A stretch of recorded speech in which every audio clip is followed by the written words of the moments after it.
Naging official na nga si Senator Villanueva has joined the camp of Senator Win Gatchalian. Was I disappointed? Yes. Was I surprised? No. Ito po si Atty. Mike Operario, pag-usapan natin yan. Bago pa man dumating po ang araw na ito, there has been telltale signs na babaliktad na itong si Joel Villanueva. At couple of days ago, nilabas ko nga yan, naglabas ang pahayag si Senator Villanueva na sinabi ko na narinig ko siyang nagsalita si Senator Villanueva, marami siyang salita na ginamit pero tila parang wala siyang sinasabi. At alam na natin noon na ito ay tungkol sa mga pananakot na mga kaso na isasampa kagaya ng pinahayag ni Senator Alan Peter Cayetano, kagaya na nangyari kay Jinggoy Estrada. Pero dalawang senador, magkaiba ang naging resulta. Yung isa, hindi naman mananampalataya o nagsasabing siya ay Kristiyano, at yung isa ay Kristiyano, sumisigaw sa pulpito, may hawak na Biblia, naiiyak tuwing pinag-uusapan ang katarungan at katwiran. Pero yung isa ay tahimik na tinanggap ang anumang sasapitin niya at mas pinili na makipaglaban kaysa yumukod doon sa mga nananakot sa kanya. At yung isa ay tila parang bumigay na doon sa pressure ng pananakot. At sa kanya pagbabalik doon sa Senado, muli babasahin ninyo yung body language ni Senator Joel Villanueva.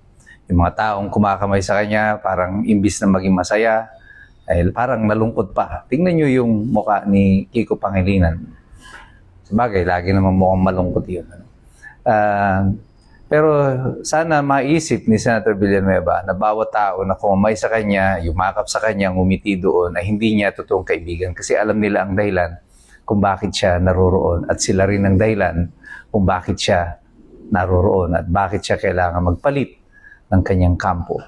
Ang mas nakalulungkot po dito ay winarningan ko na ito noon na yung gagawin ni Senator Villanueva will have not only political implications, but also implications for his church and their congregation, the JIL. JIL is probably the biggest born-again Christian organization or church in the Philippines. But with this, I think marami ang madi-disappoint. As a matter of fact, marami na ako nare-receive na message ngayon ng mga miyembro ng kapatiran na disappoint dito sa sitwasyon na ito.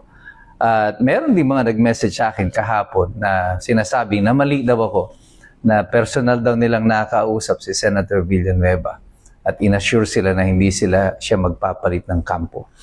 Eh paano na yan? Nagpalit na nga ng kampo. Ang naging tugon ko lang sa kanila, sige po, tingnan na lang natin bukas. At eto na yung bukas.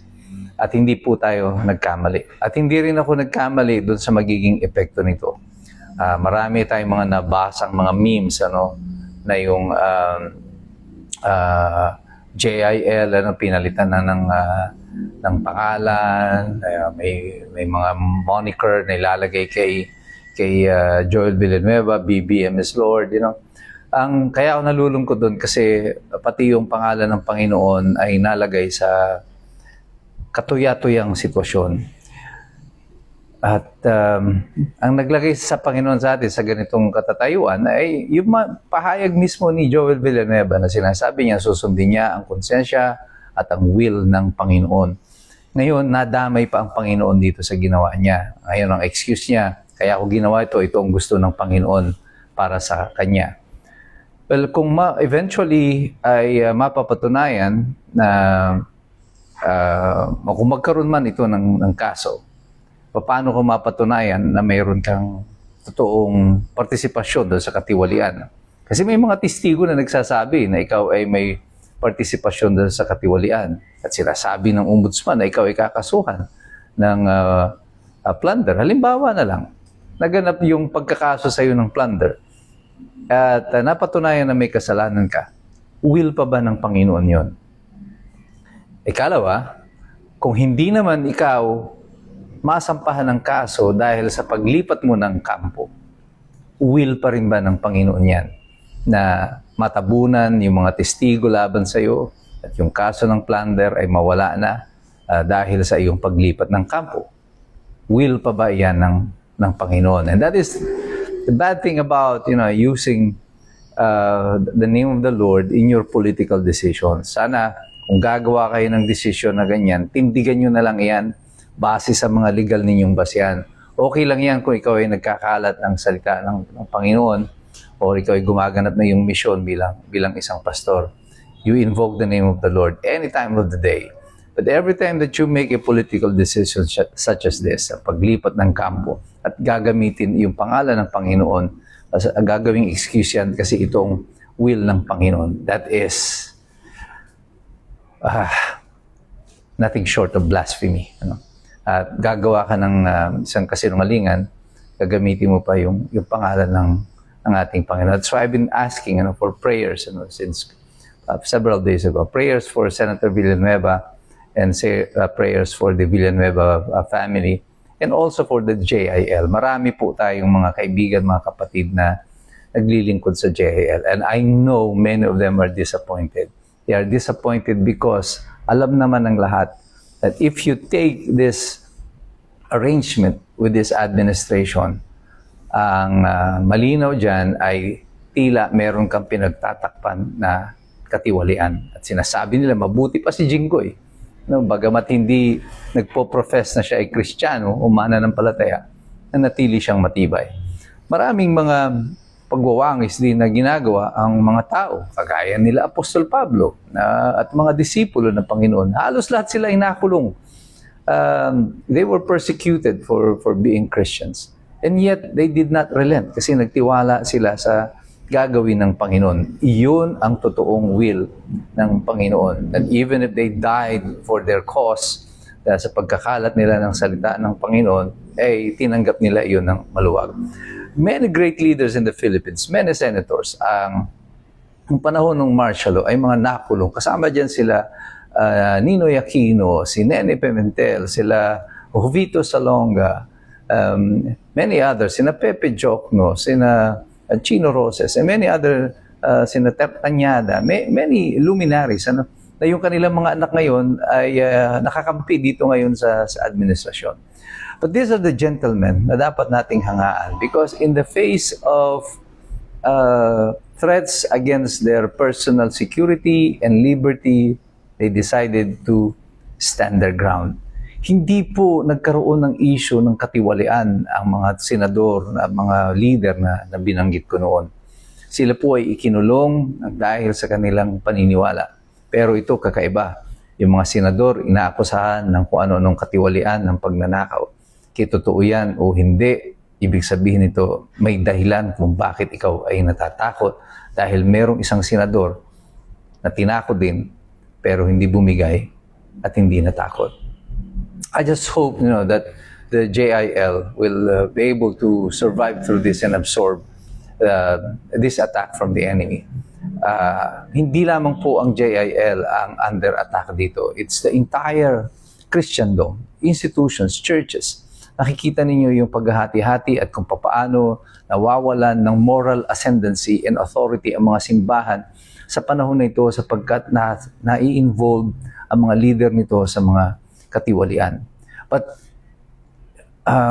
hindi po ito ang mga kagaya ni Senator Villanueva, nila Congressman Abante. This is not a general categorization of who we are as a nation, of who we are as Christians. Maraming nagsasabi wala na pag-asa ang Pilipinas. Sabi ko, huwag kayong susuko, meron pa. Hanggat meron tayong tunay na Panginoon, meron pang pag-asa para sa Pilipinas.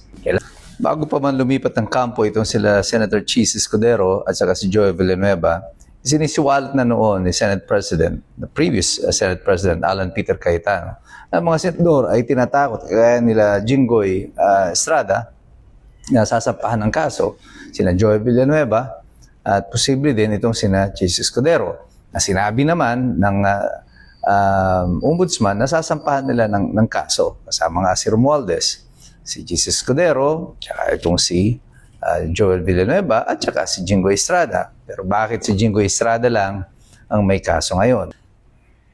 Sa paglipat ng kampo nitong sina Chis Escudero at saka sina Joel Villanueva, tila biglang naging tahimik ang ombudsman ngayon sa mga sinasabi niyang isasampang kaso laban dito sa dalawang senador na ito. Anong nangyari? Totoo ba ngayon ang sinasabi ni Senator Chis Escudero na ang kapalit ng paglipat ng kampo nitong dalawang senador na ito ay ang pag-withdraw o hindi pagtutuloy ng kaso laban sa kanila?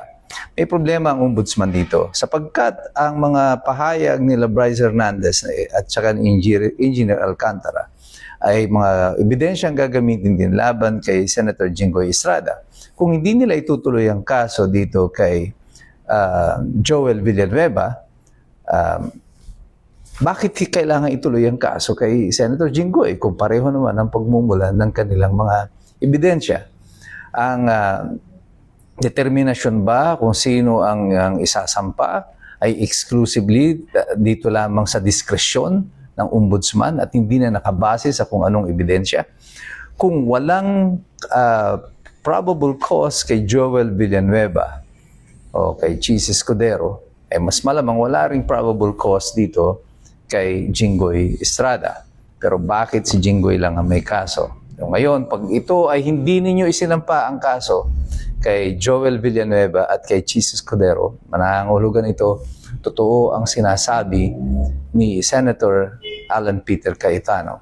Ito nga ay tungkol lamang sa pagmamaniobra, pagmamanipula at paggamit ng mga opisina ng pamahalaan, tanggapan ng pamahalaan, kagaya ng Ombudsman at ng DOJ, ng Kapulisan, ng NBI. Every institution in this government has been weaponized against those who are opposing this story of corruption dito sa ating pamahalaan. Kapag ikaw ay nasa oposisyon, ikaw ay siguradong kakasuhan. Pero kung ikaw ay kakampi doon sa mga nai-involve sa maleta at katiwalian, ikaw ay ligtas.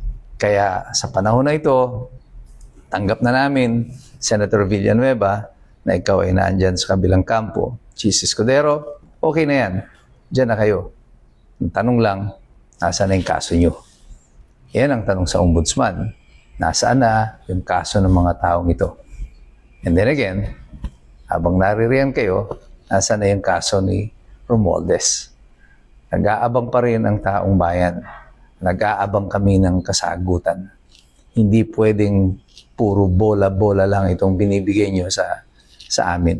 Kailangan namin ng totoo at konkretong kasagutan mula sa inyo. May ninakaw ba si Joel Villanueva o wala? May ninakaw ba o may kaso ba ng plunder si Chis Escudero o wala? At kung wala silang kaso, bakit may kaso si Jinggoy Estrada? Tayong lahat, mga iskumbro, huwag kayong titigil sa pagtatanong, huwag kayong titigil sa pakikilahok, huwag kayong titigil sa pagmamasid, huwag kayong titigil sa pag-aaral sapagkat mahirap makialam ang taong walang alam. God bless you, God bless us all. Mabuhay ang Republika ng Pilipinas.